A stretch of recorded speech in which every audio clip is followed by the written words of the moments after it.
Hi, this is Srinivas Gattani again, and I wanted to share my journey in the last 4 years, which involves a lot of ups and downs while navigated through COVID, my crypto journey, and then how did we endure the period where the Indian government and the governments across the globe were vaccinating people left, right, and center. This is a very controversial topic because there are no rights and wrong in black and white, which have been agreed in consensus, say in the mainstream media terms type.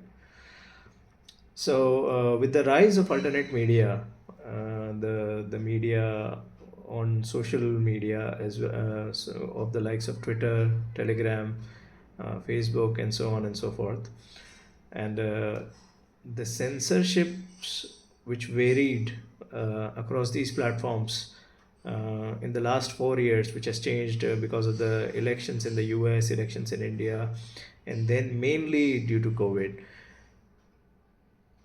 I, being a common man of India, had not really experienced the power of social media, how it can really impact me as a person until unless COVID hit. I was not really impacted by the political uh, uh, meddling of the social media websites like Facebook or Instagram or Twitter or whatever. That didn't really impact me inside my house, but what impacted me inside my house was COVID.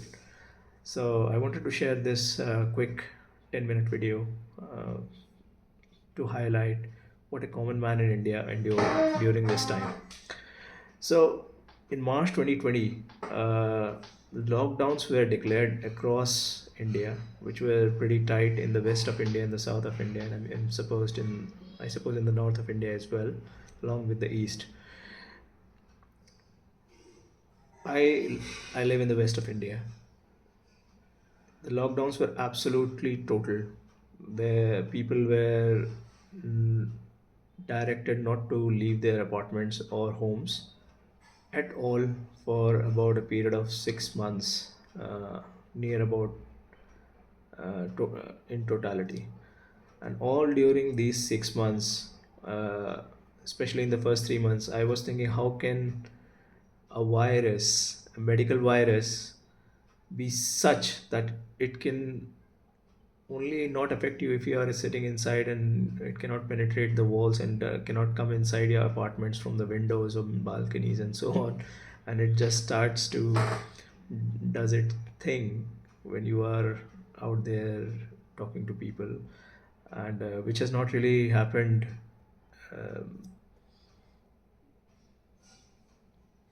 in a society which is already hygiene conscious, and uh, where the medical enhancements have been as such that in India we have so many disciplines of medicine which we get to know, our own Ayurveda, and other than the Ayurveda we have the Western medicine, and then there are some alternate medicines from the West again, as well as some knowledge about the Chinese medicines. And I was wondering that how can a virus be prevented if everybody is locked down in their homes?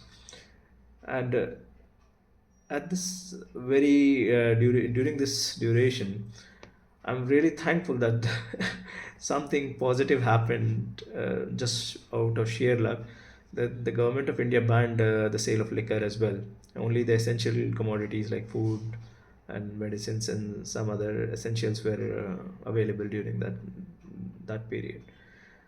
So in the first 3 months, I, being a very occasional drinker, yet experienced a bit of um, mood swing and the effects of whatever residual chemicals were in my body leaving my body, and that brought a weird kind of clarity to my head. And I was always talking to all my neighbors and my friends across on various social media forums, and even when the lockdowns got partially withdrawn and then fully withdrawn, that how is this making any sense? Nobody was really too bothered. Everybody had this faith that this too shall pass. And I was, there were very few people who really chimed with me, who had this same vibe of how can this happen. Actually, this is totally something which is illegal, unlawful, and it is absolutely against the humanity. But there were very few people, not even in percentage. I cannot really tell you that it was in India at least. And but thankfully there was a lot of noise online, and the government did not really shut the online platforms in totality. So there were some forums which were open, specifically Twitter and Telegram. I'm really grateful that these forums were open at that time, and there was a lot of information flowing in, and I was able to understand that the people were raising voices across the globe, and this reinforcement kind of like, I was happy to know that there are people outside India who were having similar views as I was. And then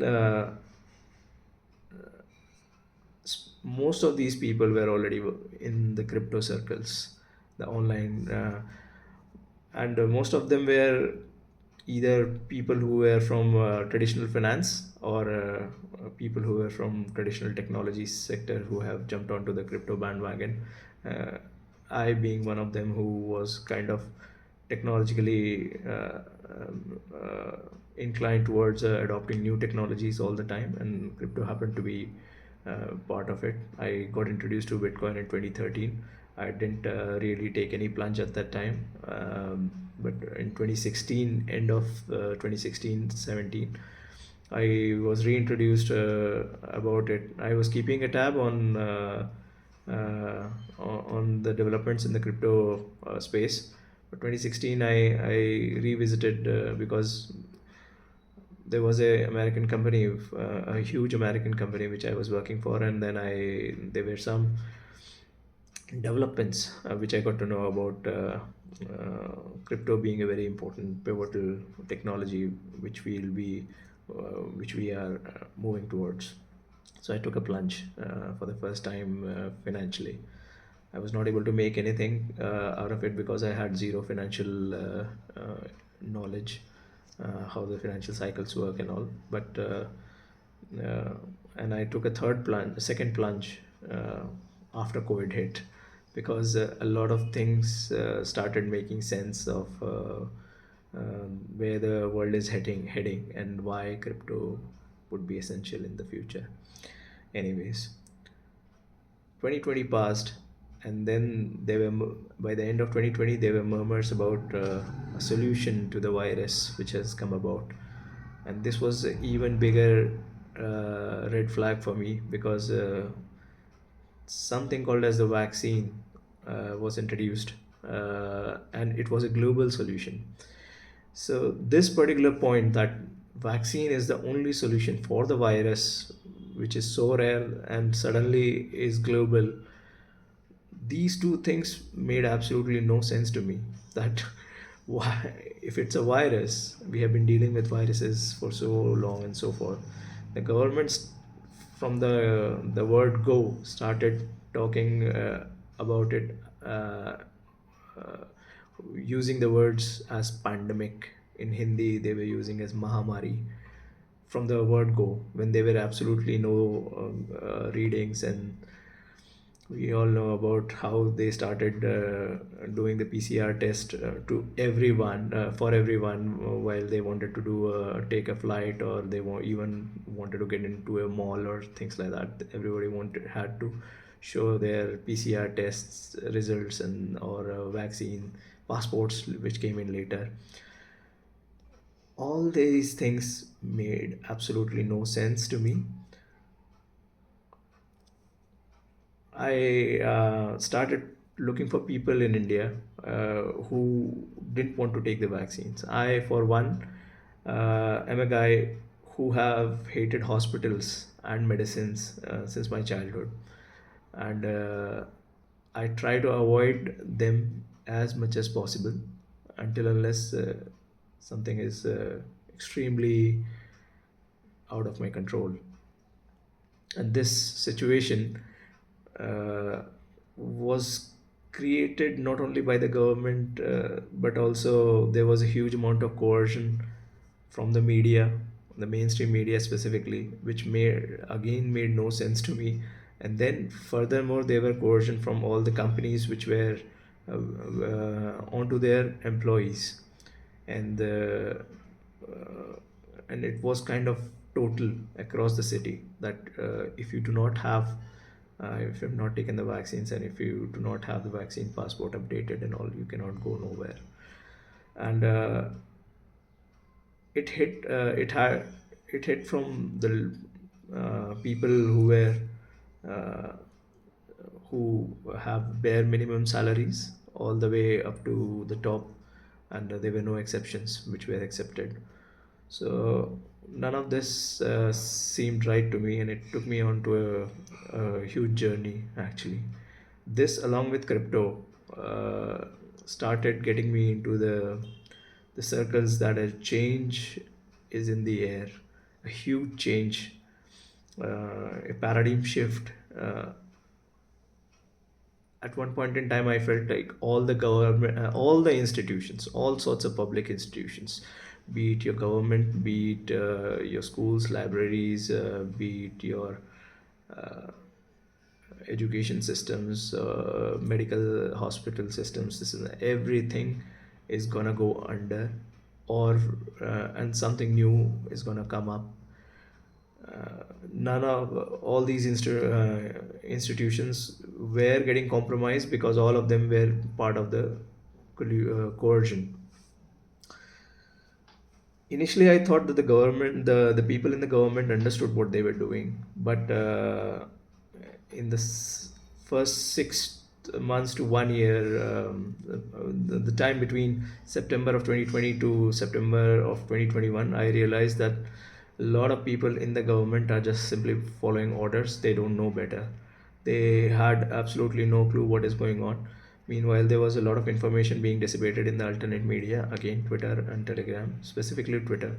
And I'm extremely grateful to all those people who had made this information available. There were so many doctors, lawyers, biologists, and nutritionists, and people from all walks of life, and people who were like nobodies like me. Who were just random IT guys or somebody else who just had I don't know how the awakening had happened. All of them came, started talking, and then there were a lot of information which was made available from various places online. People who wanted to get onto updating themselves with those sorts of knowledge to make rational decisions made with critical thinking were allowed to do so, and I'm really thankful to everybody who made that information available at the right time. We are still in a situation where I would say 95% plus people have really not understood across the globe on what really happened back then, and how is it impacting the entire populace of the world even now. And probably there can be things in future which can further make the situations worse. But that's how uh, the world works actually. The illusion of world being in on a single narrative was broken brutally. Like at least for me, I got a way better idea of how the world works, and it's not a really fair place. uh, we all make our own places. So, but yeah, there are ways, and there are offerings from the people who know better. And if you latch on to those offerings, and if you are able to do something out of it, and help them in their direction, because they know where they're going, and if you are lost, and if you don't know where you are going, probably you might get some guidance. So the guidance was coming from a new industry which was developing very fast and was is still disrupting, and it has still not been adopted across the globe. That is the crypto industry. So it also has got a lot of directions in the future. So it's up to everybody's comprehension of how they would like to get onto the crypto bandwagon, and what do they want to do in the crypto sphere, and where do they see the the future of the world progressing with crypto. How will it be impacting humanity? Anyways, so I would like I may just made this video to let everybody know that the minute protests which we had, at least in India back then, and for related to COVID and the vaccines and all, has really not touched many minds and hearts in India, at least. It had a major impact in the US and other developed countries, where they understand the the, the details of the medical details, as well as the long lasting effects of what has happened. So I wanted to question, with this video, I want to question whether all of what was carried on by the governments across the globe, by the various institutions as well, who colluded with the government, was it legal? Are the governments not really liable for all the damages which they have done? And is the mainstream media not really liable for pushing false narratives down the throats of everybody, and impacting so many lives? So we need to think about it. I'd like to extend my gratitude to a lot of people who were really instrumental during this period to bring about changes in the lives of people who were able to put their head above all this nonsense. Um, the leaders of the crypto industry, the leaders of the alternate media, the likes of Elon Musk, CZ, all the announce on Twitter and Telegram, who spread the word out, and anybody who was seeking answers were provided with answers. There were ton of material out there, so if anybody cared to read and comprehend, and then had the conviction to carry through, he or she was allowed to do so. There was a lot of misinformation, a lot of distraction during all this period, which is still in the air. But yeah, the there is still a huge amount of information for the seekers available online. So the world is getting becoming tougher just to survive on a daily basis. But yeah, there is still light at the end of the tunnel.